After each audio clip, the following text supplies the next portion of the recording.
welcome back to the Citizen channel. We're all staying safe and well. One of our special end of 2024-25 season specials, where we're going to have a little look back at the Club World Cup. Now the dust has settled after a few days of the disappointment. Of course, we bowed out of this far earlier than probably most of us thought after that Juventus game. We thought we were back, didn't we? But anyway, and I was going to do an analysis of it. The Manchester Evening News have put out something or an article on the 3rd of July called Winners and Losers, where they have a look at the positives and negatives, of course, of City players and staff. Pep and his new guy, Pep number 2, and Mr. French, of course. So, I've sort of expanded on that. Of course, that small feature called Winners and Losers had about, I think, 7 people in it, players plus Mr. French. But we'll do a little deeper look as to how things stand with the help of the Manchester Evening News and Sofascore as well. So we'll have a look at that. My observations, my personal observations, of course, and I'll look at what we think as far as going forward with the players. Yes, whether they will be staying, whether they will be going, or some of them don't need that to be commented. I wouldn't comment on Haaland staying because it's obviously staying, but there's certain guys, and certainly 1 or 2 players got a bit of stick after the Club World Cup. My thoughts on Edison, I've sort of viewed them elsewhere, but I'll sort of back that up or talk about that in this as well. This is look at individual players, guys. This is over 4 parts, so please stick with me. There's some good information in this and some interesting information, hopefully something for you to talk about and think about. And comment about to me as well, guys, if you can. That'd be fantastic. I'm recording this on the 7th of July, so as I'm recording this, the squad is still intact. I mean, you might be watching it because these will be released over a couple of weeks, of course, and obviously be available in the future. So there may be changes. So as at 7th of July, the facts and stats about our players are there to be seen. Firstly, right, let's get on with this. First, we're going to start with the guy who didn't get any minutes over in the US, of course, John Stones. And he's expected to stay at City. Who would take him on? Let's be honest about it. Unless it's a pay-per-play thing, or he goes abroad and a pay-per-play option, of course, that he wants to stay. Pep has actually apologised to him over in the US for not giving him much time. And despite positives about his fitness, John said himself, this is the best he's been for a little while with his problems. We know it's not just one thing with John, is it? Surely he doesn't really have a consistent future or a future at City, despite our love for him. Of course we love him. We love John Stones. A fit, wonderful John Stones is a world-class player. But sadly, this World Cup didn't really change anything for John, did it? And Simon Prokofsky, when he did his winners and losers, the Manchester Evening News did admit that Pep had apologised for not giving him more time. But of course, he did comment that by the time the Premier League starts again, it will be then 6 months before John was last involved in a game. Obviously, not getting any minutes at this Club World Cup. So he had him down as a loser. I can't argue with that, can you? But it's just sad. It's just sad. I don't want to spend too much time on John. It's just a sad situation, isn't it? As far as the squad's concerned, you've got to have doubts about its availability. I mean, you can't put 3 or 4 games together. There's no real point, is there? Sadly. Anyway, we love John. We do. Echeverri is an interesting one. He managed 49 minutes. These are all approximations of how much time they got on the pitch in America. His rating against Al Ain, which was the only game he featured in, was a 7 from the Manchester Evening News and a 7 from me. His key moment was probably on 27 minutes when Nunes is fouled, of course, from the free kick just outside the box. Echeverri puts in the perfect dipping effort up and over the wall to beat the Al Ain goalkeeper. Simon Prokofsky said of his performance, scored from a direct free kick and was always intent on getting into dangerous positions with the ball.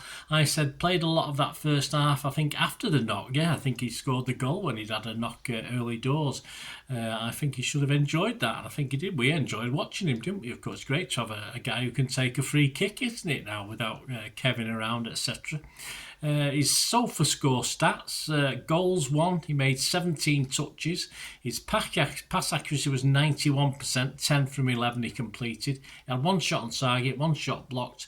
He completed 3 ground duels out of 5. He lost possession twice, was fouled 3 times, was dribbled past once. I mean, yeah. So summing up really for Echeverri, he's really unlucky. He even scored, as I said, he scored his great free kick whilst injured. I'm sure he would have got more time if he'd been fit.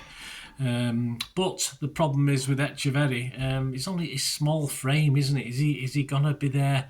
We want him to be a squad player, or will Pep loan him out? That's the problem, and I think the big money is on him to be loaned out for this season.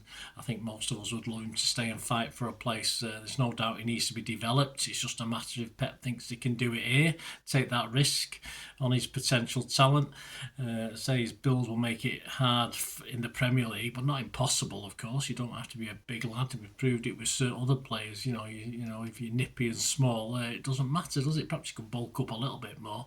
I'd love him to stay, but I think he's going to get loaned out. Let me know what you think, guys, on all these that we're going to talk about. That's Echeverri. So, yeah, he didn't have a bad World Cup. He just sadly picked up an injury, which is not a good sign in itself, is it? On to the next one. I'm doing these in sort of time on the pitch order, more or less approximations. Gonzalez, 65 minutes again against Al Ain, and he rated a 6 with the Manchester Evening News and a 6 from me as well. His key moment was probably an error, sadly. After about 15 minutes with City 1-0 up, he loses it, and Al Ain have a great opportunity to even things up on the break, but Chadley's effort on goal is tipped for a corner by Ortega, so we got away with it. Sadly, that was his key moment, which isn't really what he wanted, is it? Simon Bukowski said he had a hairy Leyton Orient style moment in the first half, but brushed it off. Still feels like number 6 isn't his best position. Well, God help him then if it isn't. I said I didn't notice much, which is not always a bad thing, playing in his position. But it allowed Gundo and Bernardo more freedom, so that was a positive for me. He has 69 touches on his Sofascore stats, 95% pass accuracy, 59 out of 62 completed. He had one cross that wasn't accurate. He had 2 long balls that were accurate, 2 out of 2.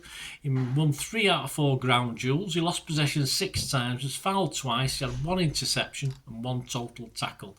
Errors leading to a shot, just that one we talked about, wasn't it? And I think he's one of the big losers, isn't he? Pep's reluctance to play him is a hangover, of course, from last season in this competition. He was fit, as far as we know. Pep must still be trying to bed him in, perhaps, and there are even shouts that he could be on his way, and he might have even gone by the time you're watching this. But this will be very strange indeed, considering what was invested in him money-wise. But we've added bodies in the middle since then, haven't we? And whilst Rodri takes 1 step forward and seemingly 2 steps back, surely Gonzalez has shown, when he has played, some good squad potential as well to fit in. He wasn't cheap after all, was he? He wasn't 30 quid from Asda to Tesco, was he?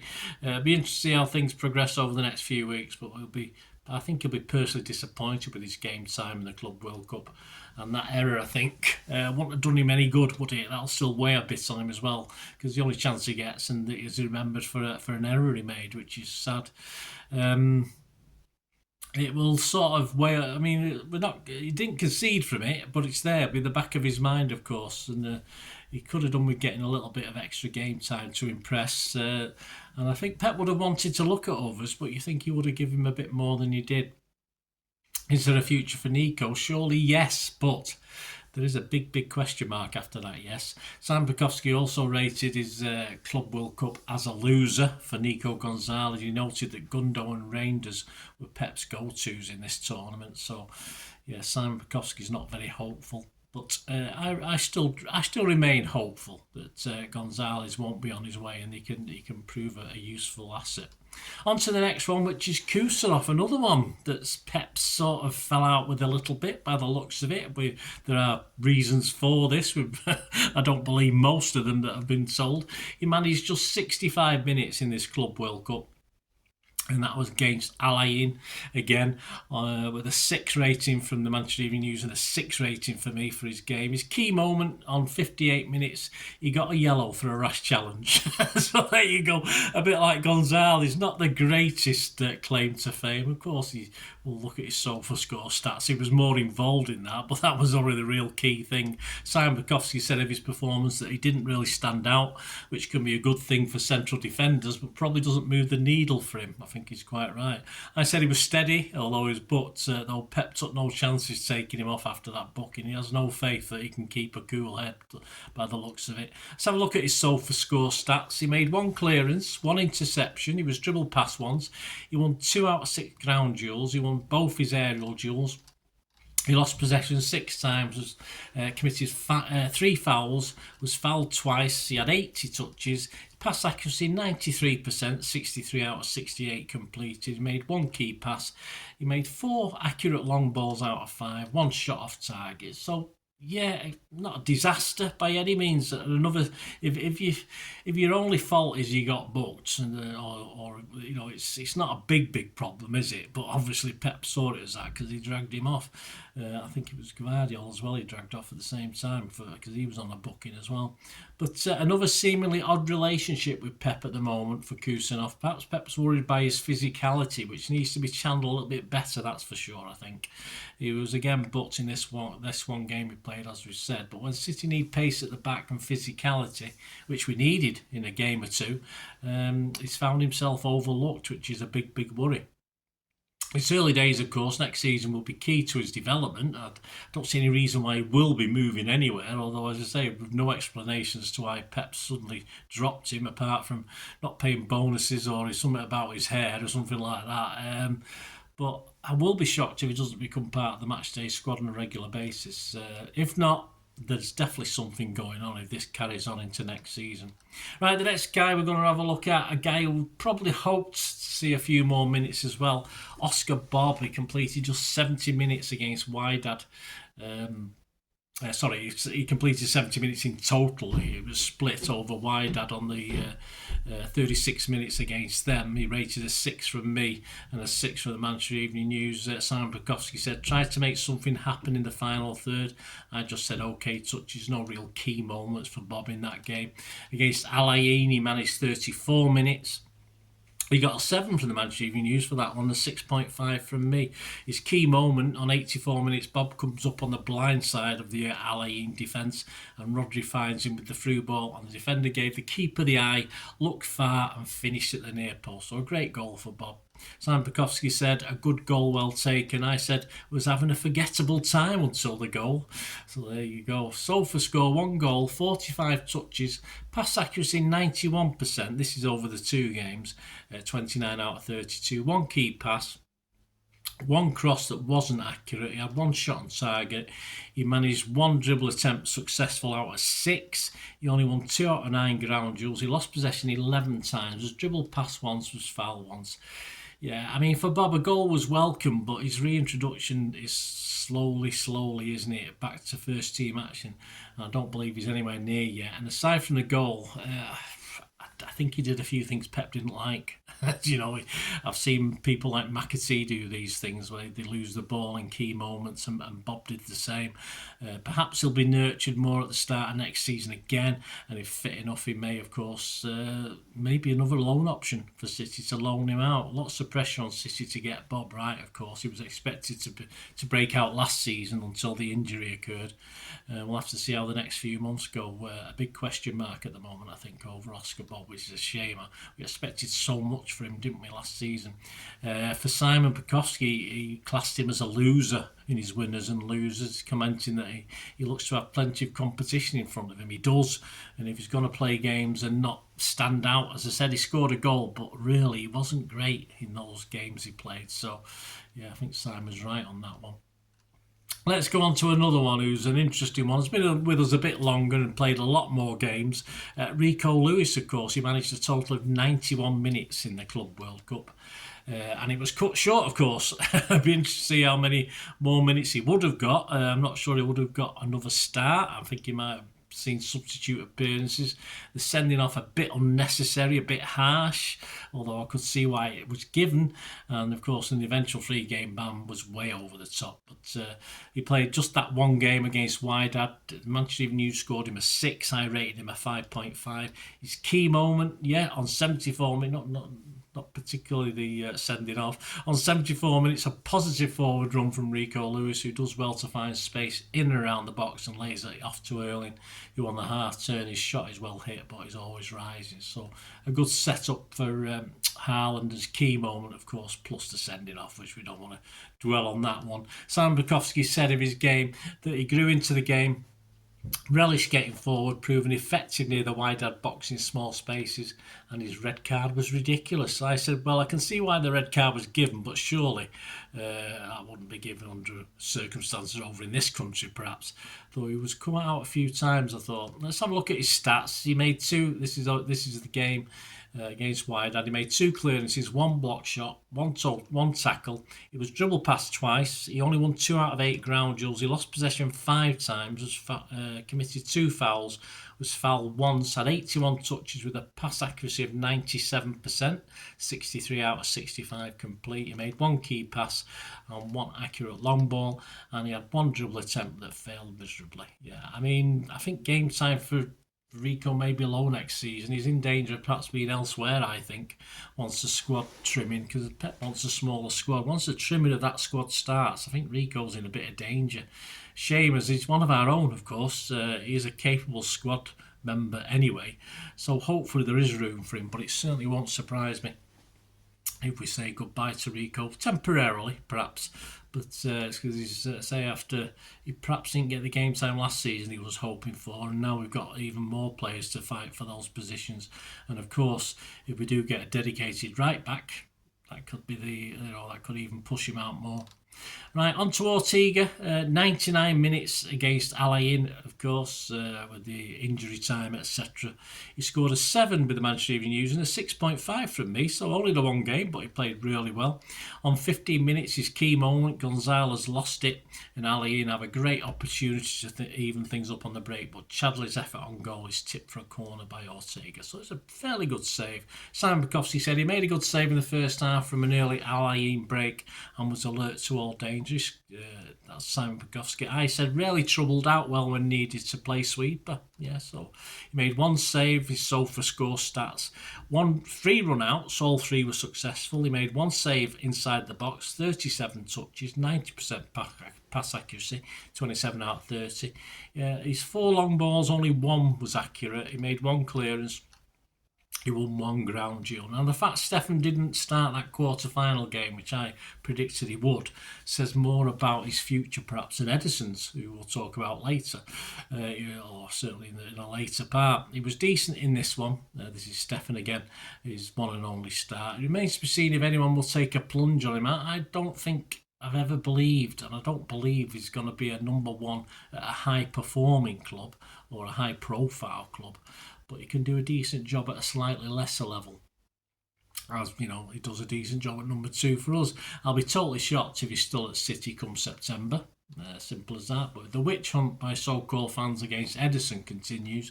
There may be surprises for Stefan, but I'm very, very surprised he didn't get another game as well as the one he played, because he did okay. I'm very surprised at Ederson, but the baby, as I say, the thing with Stefan is he may already be psyched for going, and that's probably why Pep decided just to give him the 1 game. On to Rice. He managed 99 minutes in that Al Ain game. He got a 7 from the Manchester Evening News. He only scored a 5 with me. I wasn't overly impressed. His key moment, 31 minutes. Rice is found wanted at least twice. The poor ball starts it all off in the wide-ad half. He then lets Lorch win a through ball. Rice had looked well placed to stop that one, though there was a bit of a wicked spin on the ball in his defence. Then Rice also slips to present Lorch with a one-on-one opportunity in the box, and he cut it back on his right foot. And then he also luckily slipped, so he passes it to Malula, whose shot is well blocked by Ederson. But so a big difference of opinion between Simon Bukowski and myself on his game. Simon Bukowski got very comfortable in possession, just about avoided being caught out of it in the first half, the one we talked about. Then I thought he made too many errors, not just that, and looked a bit shaky. Sofascore stats, see what they said. 5 clearances, fine. 1 block shot, 1 interception. He was dribble passed twice. He made 1 error leading to a shot. He just won 2 out of 4 ground duels. He won all 3 aerial duels. That's good. He lost possession 8 times, was fouled once, had 89 touches with a 91% pass accuracy. 69 out of 76 completed. He made 2 accurate long balls out of 3. He had 1 shot off target. 1 dribble attempt he was successful, and he missed 1 big chance. I mean, yeah, I think I was a bit mean with 5 because he didn't do too bad on the stats, but I can't go back and change that. And it's far too early, of course, to write Rice off. He's not had much game time since he joined. He's only 19, for God's sake. He could find himself loaned out, but very early days. I would like him to stay and be a squad centre back. I certainly don't think he'll be the go-to for Pep, but I would like him to stay around. On to the next one. We're getting to the end of part 1. Still got another Nico O'Reilly to look at. 118 minutes in total he did. Wydad. He played 99 minutes. For 99 minutes, he scored a 6 from me and a 6 from Simon Pekowski. Simon Pekowski said, saw attackers running behind him with the ball on a few first half occasions, otherwise fairly quiet. I said, not great. I think he struggled to get going. I'm not sure his role was he wasn't sure of his role when moving forward, and didn't defend overly well either, but adequate enough. And again, got 19 minutes against Juve. Of course, the Manchester United scored him a 6. I didn't score him because it's under 30 minutes. And the key moment for that one was when he came on for Nori, that he pushed high and inside whenever he could with Savinho wide, said Simon Pekowski. I said he couldn't get to Vlahovic for the goal, but it wasn't his fault, but he was okay. His Sofascore stats for the competition: 4 clearances, 1 block shot, 3 tackles, dribble pass once. He had 7 ground duels, of which he won 3. Aerial duels, he won 2 out of 2. He lost possession 7 times. Made 1 foul. He had 98 touches with a 97% pass accuracy, 68 out of 70. He made 1 accurate long ball out of 1. And I thought Nico would be disappointed with his game time in the US, and Pep appears to have put him on that back burner for now. Sure, he will stick around, but no, there's no surprise to me if he doesn't, unfortunately. But he's another one that Pep has to think seriously about what he's going to do with Nico O'Reilly. On to Turkey. Yes, one of the winners, perhaps. Yeah, possibly. 126 minutes he's played in total, approximately. Wydad, he played 63 minutes. He scored a 6 from Simon and a 6 from me. His key moments: 8 minutes. Nice quick feet from Turkey, linking well with Savi to set up an opportunity for Marmoush. It was a shot from the edge of the area, but it's inches wide in the far post. 37 minutes. Turkey plays it back to Foden, whose shot is well saved by Benabid. So a lot of good work from Turkey. Simon Pekowski said he took a while to get going, but showed signs of building relationships with his new teammates and linked well with Doku. Against Al Ain, he was on 21 minutes. Simon gave him a 7 for that cameo performance. I didn't rate him, it wasn't long enough. Key moments: a poor clearance from goalkeeper Khalid Issa was intercepted easily. It came to Turkey, then Haaland, who set up Turkey at the top of the box, and he finished it clinically for 6-0. Simon Pekowski said signs of looking a bit more comfortable in the team and opened his account. I said great play with Erling for the goal. He'll be happy with his cameo after a lacklustre last time out. Yes, I didn't overly rate the last time he played. Against Juventus, he managed 19 minutes. Simon gave him a 6. His key moment: 90 minutes plus 2. Haaland intercepted a loose pass and slips Turkey into the box down the inside right channel. He's only got Di Gregorio to beat and opens his body up, attempting to pass the ball into the bottom left, but the keeper reads the intent and saves with a very strong, firm hand. I said it was a very good cameo. 23 minutes against Al Hilal. 7 from Simon again. Not enough for me to mark. Key moments: 104 minutes, so into extra time. Lovely dink through ball from Turkey and a lovely side foot into the far corner from Foden, so a great assist. 107 minutes, of course, another lovely dink again from Turkey, almost sort of identical for Marmoush this time, but he hit it over. Simon Pekowski said of Turkey, what a delivery for Foden to equalise again. And I said 2 great dink balls should have started this game for me. I had in my starting 11. Some of his Sofascore stats: 1 goal, 1 assist, 134 touches, pass accuracy 87%, 89 out of 102. He's a bit more direct, so you probably expect that. 3 key passes. He had 1 accurate long ball out of 2. He had 7 successful dribble attempts out of 9. He won 12 out of 15 ground duels. He didn't win his 1 aerial duel that he had. Crosses accurate, none out of 1. Shots on target 3. Shots blocked 1. Big chances missed 1. Possession lost 24 times. Was fouled twice. Clearances 1. 1 interception. 3 tackles. There you go, guys. So yeah, I think he was a winner, Cherky, don't you? I think there's no doubt about that. He's shown a lot of potential. Got minutes in games as well. So I think we expect a lot more from Cherky, and I think he's one of the investments that should pay off long term. So join me in part 2 for the next batch. Yes, of winners and losers, the positives and the negatives. Let me know your thoughts on the guys we've already looked at. It'd be fantastic to have your opinions as well, to sort of balance out my own. That'd be wonderful. So let us know in the comments. Press those buttons, guys. It'd be wonderful to have you on board. And of course, if you do like what I try and do on the channel and want to support me in any way you can, there are certain ways of doing that. And all I ever ask is you keep watching and listening. I hope you enjoyed the feature, and yeah, if you can support me through the subscription, if you can subscribe, guys, that'd be wonderful if you've not already done so. We do actually have memberships at the moment, just 99p a month, so you get access to all my City stuff, including all the history vlogs, dozens and dozens not been published yet that you get immediate access to, and every time I do a edit and do a vlog, you get immediate access to it as well. So you can have a copy of scripts as well if you want any hard copy of the sort of things I do on matches and teams and managers and players, etc, etc. So if you can join the membership, that'd be wonderful. We do fine. And yeah, if you want to support the channel just by watching the ads, that helps. Watch the ads, let them play through while you just have to check your phone or something, let it play out. And of course, if you follow any of the links, that always works as well. If you follow a link to one of the ads and you fancy something, I've done it myself. I've followed a link and actually purchased something from another organisation. But it can happen. It can happen. Not all ads are stuff you're not interested in.